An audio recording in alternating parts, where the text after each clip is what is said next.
আসসালামু আলাইকুম friends, welcome back. So viewers, এই ভিডিওর ভিতরে আলোচনা করব রেসিং পিজন বেবিদের লোকেশন চেনানো নিয়ে। এই ভিডিওটা যদি সম্পূর্ণ আপনারা দেখেন তাহলে রেসিং পিজনের বেবি আর হারাবে না ইনশাআল্লাহ। অর্থাৎ যে কথাগুলো এই ভিডিওর ভিতরে বলবো এগুলো যদি আপনারা ফলো করেন ইনশাআল্লাহ আপনাদের রেসিং পিজনের বেবিগুলো আর হারাবে না। সম্পূর্ণ ভিডিওটা কন্টিনিউ করতে হবে, আমি ডিটেলস আলোচনা করার চেষ্টা করব। একটা ভিডিওর ভিতরে সব কিছু জানতে পারবেন রেসিং পিজনের বেবিদের সম্পর্কে। সো সম্পূর্ণ ভিডিওটা কন্টিনিউ করেন। সো ভিউয়ার্স, অনেকে আপনারা আমাদের ভিডিওগুলো দেখছেন তবে ভিডিওতে লাইক দিচ্ছেন না, কমেন্ট করছেন না, চ্যানেলটি সাবস্ক্রাইব করছেন না। অনুরোধ করব আমাদের চ্যানেলটি সাবস্ক্রাইব করে রাখার জন্য, আমাদের ভিডিওতে একটি লাইক দেওয়ার জন্য, আর অবশ্যই আপনি আপনার মূল্যবান মতামত আমাদের সঙ্গে শেয়ার করবেন। ভিউয়ার্স, রেসিং পিজন সম্পর্কে যদি কোনো প্রশ্ন থেকে থাকে অবশ্যই কমেন্ট করবেন, পরবর্তীতে আরেকটি ভিডিওর ভিতরে আপনাদের প্রশ্ন উত্তর দেওয়ার চেষ্টা করব ইনশাআল্লাহ। সো ভিউয়ার্স, রেসিং পিজন বেবিদের কীভাবে আপনারা লোকেশন চিনাবেন? লোকেশন চেনানোর কাজটা প্রাথমিক পর্যায়ে সেটা হচ্ছে যে খুবই অল্প বয়সে রেসিং পিজন বেবিদেরকে বাইরে নিয়ে আসতে হবে, আর সেটা অবশ্যই ক্ষুধার্ত অবস্থায়। অর্থাৎ যখন আপনি খাবার দেন নাই সকালে তখনই ওদেরকে বাইরে নিয়ে আসতে হবে এবং উঁচু একটা স্থানে তাদেরকে রাখতে হবে। অর্থাৎ যখন বেবিদের বয়স 1 পর হচ্ছে অথবা 0 পরের আছে, 1 মাস হয়েছে বয়স, তখন থেকে ওদেরকে লোকেশন চেনানোর চেষ্টা করতে হবে। অনেক ক্ষেত্রে আমি যেটা করি সেটা হচ্ছে বেবিদের বয়স যখন 15 দিন হয় বা 20 দিন হয় তখনই আমি বাইরে নিয়ে চলে আসি, ওদেরকে বাইরে রাখার চেষ্টা করি, ওদেরকে একটু রোদ্রে রাখি। সেক্ষেত্রে ভিতরগত যে ঠান্ডা রয়েছে সেটাও চলে যায়, এদিকে ওরা ছোটো থেকে লোকেশন চিনতে পারে। সো 10 থেকে 15 দিনের বাচ্চাও কিন্তু আমি বাইরে নিয়ে এসে রাখি, অনেক সময় রেখে দিই, প্রায় আধা ঘন্টা মতো রেখে দিই। সেক্ষেত্রে ছোটো থেকে ওরা লোকেশন চিনতে পারে। সো এরপরে 0 পরের বাচ্চা যখন ওদের বয়স 1 মাস হয় অথবা 35 দিন হয় তখনই এই বাচ্চাদেরকে নিয়ে চলে আসতে হবে উঁচু কোনো একটা স্থানে। সেটা সেটা সেটা আপনার ছাদের উপর হইতে পারে অথবা গাছের কোনো একটা উপরে হইতে পারে। অনেক সময় ছোট আপনার যে পিঞ্জরাগুলো রয়েছে ওর মধ্যে কবুতরের বাচ্চা দিয়ে একটা আপনার কুটা দিয়ে অনেক উঁচুতে রেখে দেওয়া, এটাতেও ভালোভাবে লোকেশন চিনতে পারে। অর্থাৎ আপনি আপনার আপনার যে পরিবেশটা রয়েছে, আপনার যে আশেপাশের যে অবস্থাটা রয়েছে, এই লোকেশন যদি ও চিনতে পারে তাহলে রেসিং পিজনের বেবিগুলো হারানোর চান্স একদম শূন্যর কোঠায় থাকবে। ভালোভাবে লোকেশন চিনাইতে হবে, 1-2 দিনের কথা আমি বলছি না। যদি ওদের লোকেশন চিনাইতে আপনার 2 মাস সময় লাগে তাহলে 2 মাস ওদেরকে লোকেশন চেনানোর জন্য চেষ্টা করতে হবে। একবার যদি রেসিং পিজনের বেবিগুলো লোকেশন চিনে যায় সেক্ষেত্রে এই বেবিগুলো আর হারাবে না ভিউয়ার্স। এজন্য লোকেশন চেনানোটা খুবই জরুরি। সো আপনি এভাবে প্রত্যেক দিন সকালে বেরো করবেন, 6:30 বা 6টার দিকে বেরো করবেন এবং 1 থেকে 2 ঘন্টা ওদেরকে ছাদের উপরে রাখবেন। যেহেতু এখন গরমের সময়, এই গরমের সময় 8টার ওই পাশে যে আর আপনাদের রেসিং পিজনের বেবিগুলাকে ছাদের উপরে রাখবেন না। যখন 6টা বাজছে তখন আপনি বেরো করবেন ক্ষুধার্ত অবস্থায় এবং 7টা, 7:30 বা 8টা হাইয়েস্ট, এই 2 ঘন্টা ছাদে রাখবেন। এটা কন্টিনিউ করবেন, সপ্তাহে 5 দিন আপনি এভাবে কন্টিনিউ করেন আর 2 দিন ওদেরকে রেস্ট দিবেন। সো এভাবে 2 ঘন্টা রাখার পরে আপনি লফটের মধ্যে নিয়ে যাবেন, অর্থাৎ ফ্লাইং লফটে নিয়ে যাবেন, নিয়ে গিয়ে ওইখানে খাবার দিবেন। আর অবশ্যই একটা বাঁশি ইউজ করবেন। আপনার যারা নিয়মিত কবুতর ফ্লাই করাবেন, কবুতর উড়াবেন বা কবুতর টস ছাড়াছাড়ি করবেন, যারা রেস করবেন তারা অবশ্যই একটা বাঁশি ইউজ করবেন। যখন ওদেরকে আপনি নামাবেন তখন বাঁশি দিয়ে দিয়ে নামাইতে হবে। অর্থাৎ যখন আপনি পিঞ্জিরা থেকে লফটে নিয়ে আসবেন কবুতর তখন বাঁশি দিবেন এবং ওদেরকে ওই লফটের মধ্যে প্রবেশ করাবেন। এবার যখন আপনি খাবার দিবেন তখন ওই বাঁশিটা দিবেন। সো এই ছোটো থেকে ওরা অভ্যস্ত হয়ে যাবে যে এই বাঁশির যে বাঁশির শব্দটা শুনলেই খাবার পাওয়া যায়, পানি পাওয়া যায়। সো এটা কিন্তু খুবই গুরুত্বপূর্ণ। অর্থাৎ আপনি যখন কবুতরকে উড়াচ্ছেন আপনি আধা ঘন্টা উড়াবেন বা 20 মিনিট উড়াবেন, ক্ষুধার্ত অবস্থায় কবুতরকে ছেড়ে দিবেন। 20 মিনিট পর যখন আপনি বাঁশি দিবেন সব কবুতর কিন্তু নেমে আসবে, আর বেশি উঠবে না, কারণ ওরা জানে যে এখন আমাদের খাবারের সময় হয়ে গিয়েছে, আমাদের লফটে ফিরতে হবে। সো এটা যদি আপনারা করেন সেক্ষেত্রে আপনাদের অনেক ধরনের ঝামেলা, সমস্যা এবং প্যারা থেকে আপনারা রেহাই পেয়ে যাবেন। কারণ অনেক সময় অনেকে স্টুডেন্ট রয়েছি, অনেকে চাকরি বাকরি করি, ব্যবসা বাণিজ্য করি, তো আমাদের কাজকর্ম থাকে। সো যদি রেসিং পিজনগুলা দীর্ঘ সময় বাইরে সময় নষ্ট করে সেক্ষেত্রে আমরা সমস্যার মধ্যে পড়ব। সো যখন আপনারা কবুতরগুলা এইভাবে প্র্যাকটিস করবেন, এইভাবে যখন আপনি প্রশিক্ষণ দিবেন ছোটো থেকে অভ্যস্ত হয়ে যাবে এই বিষয়ের উপরে। সো যখন কবুতর উঠছে আপনি বাঁশি দিবেন, ওরা নেমে আসবে। এইভাবে করে কন্টিনিউ বেবিদেরকে আপনারা লোকেশন চেনাবেন এবং এটা আপনারা কন্টিনিউ করবেন 1 মাস অথবা 2 মাস।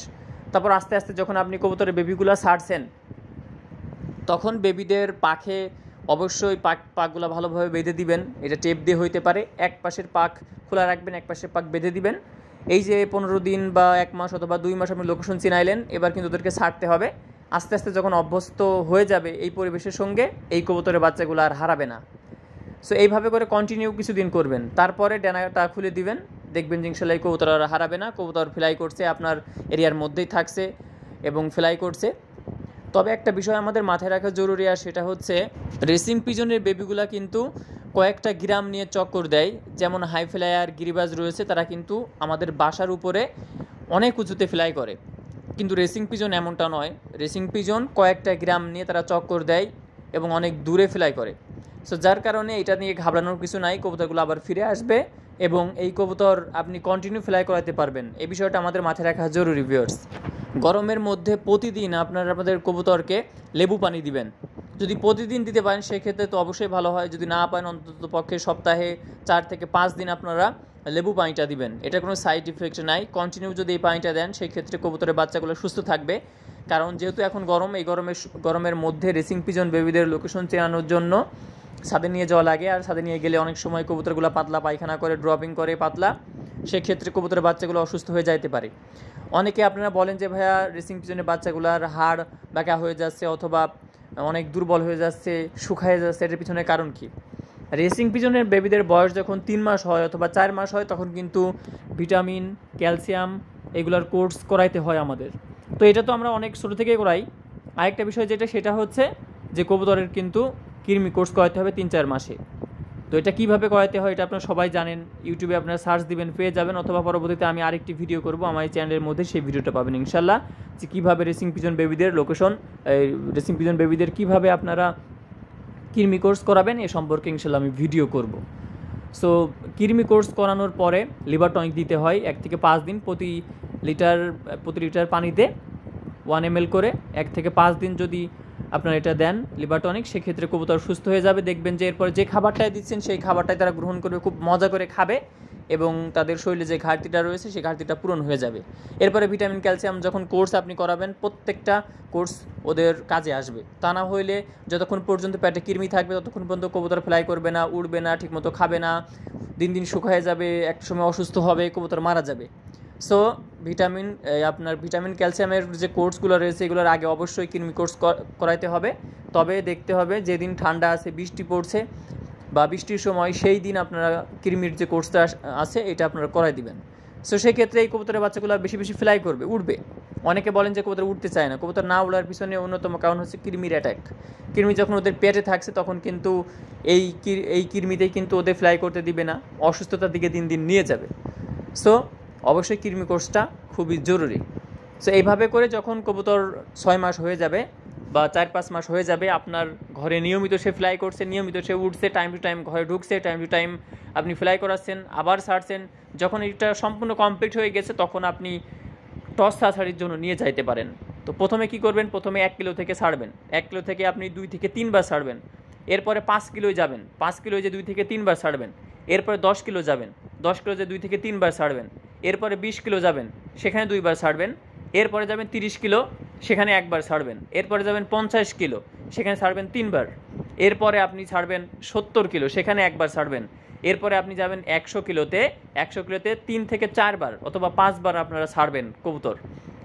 আর এই ছাড়ার মধ্যে কবুতর হারিয়ে যাইতে পারে, কবুতর অসুস্থ হইতে পারে, কবুতর মারা যাইতে পারে।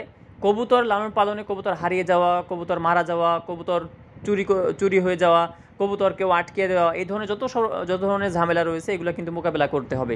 এগুলো সব কিছু যখন আপনি মোকাবেলা করবেন, অর্থাৎ লেগে থাকবেন, আপনি যখন কবুতর ভাড়া ছেড়ে দিবেন না, এই ধরনের সমস্যা আপনার সম্মুখীন হইলে, তখনই কিন্তু মূলত আপনি এই সেক্টরে টিকতে পারবেন, এই সেক্টরে কিছু একটা করতে পারবেন। এই জন্য কবুতর হারায় যাবে, কবুতর পালতে গেলে কবুতর মারা যাবে, কবুতর অসুস্থ হবে, কবুতর আপনি নিয়ে আসছেন 5টা, তার মধ্যে 4টায় হারিয়ে যাবে অথবা মারা যাবে।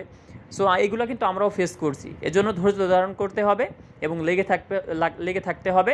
ইনশাল্লাহ দেখবেন যে এই কবুতর পালন আস্তে আস্তে আপনি এই সেক্টরে বড় একটা ফেন্সিয়ার হয়ে যাবেন ইনশাল্লাহ। তবে এটা সময়ের ব্যাপার, 1-2 দিনে হবে না, 2-3 বছর সময় লাগবে। ধৈর্য ধারণ করতে হবে। ধৈর্য ধারণ যদি করতে পারেন, কবুতরের বাচ্চা থেকে আপনি ভালো একটা প্রফিট অর্জন করতে পারেন, কবুতর থেকে ভালো একটা টাকা আপনি আপনার বক্সে ঢুকাইতে পারবেন।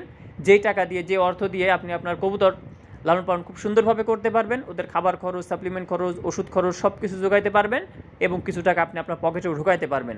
সো এটা কিন্তু আপনার বাস্তব, রিয়েল, এটা সত্য। তবে 1-2 দিনে হবে না, 1-2 মাসে হবে না, এটা সময় লাগবে, এটা সময়ের একটা বিষয়, লেন্দি একটা প্রসেস। তো এর মধ্য দিয়ে আপনাকে যাইতে হবে, এভাবে আস্তে আস্তে আপনাকে আগাইতে হবে, ধৈর্য ধারণ করতে হবে, অধৈর্য হইলে হবে না। কবুতর কালেক্ট করতে হবে, যেমন এখনও পর্যন্ত আমরা কিন্তু কবুতর কালেক্ট করি। আমরা যে আমাদের কবুতরগুলো ওইটাই যেগুলো আছে ওইগুলো আমরা চর্চা করছি, বিষয়টা এমন নয়।